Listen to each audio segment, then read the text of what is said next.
उधर आगरा में एक महिला कांवड़ चढ़ाने पहुंची। फोर्स ने महिला को पश्चिम गेट वॉरियर पर रोका।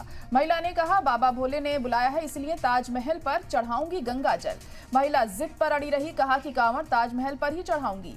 मीरा राठौर नाम की महिला सोरो गंगा जल जो से कांवड़ लेकर वो पहुंची थी। आपको बता दें, ताजमहल पर जल चढ़ाने की वो बात कर रही थी। यहाँ अधिकारियों के आदेश हैं कि कोई कांवड़ अंदर नहीं जाएगी, लेकिन ये महिला जिद कर रही थी कि वे ताजमहल पर जल चढ़ाएगी, लेकिन इस महिला को वहीं पर रोक लिया गया।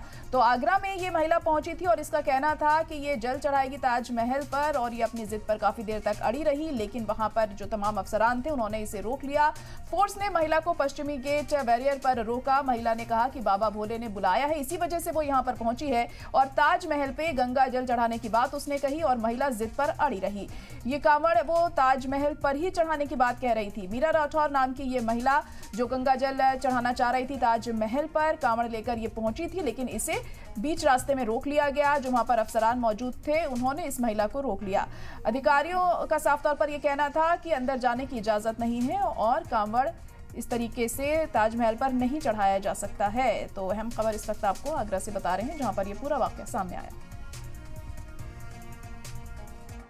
जब मेरे भोले बाबा ने मुझे सपने में बुलाया तो मैं कांवड़ लेके आई हूँ और मुझे कांवड़ चढ़ानी है। मुझे रोक दिया है जीएन पे और राजी कह रहा है जी मुझे चढ़ानी कांवड़। ये कह रहे हैं कि जीएन से सुप्रीम कोर्ट से आदेश लो तब कांवड़ चढ़ेगी, ऐसे नहीं चढ़ेगी। मुझे भोले बाबा ने बुलाया है, उनने मेरे को जगाया तो मैं आई हूँ पूजा करने के लिए।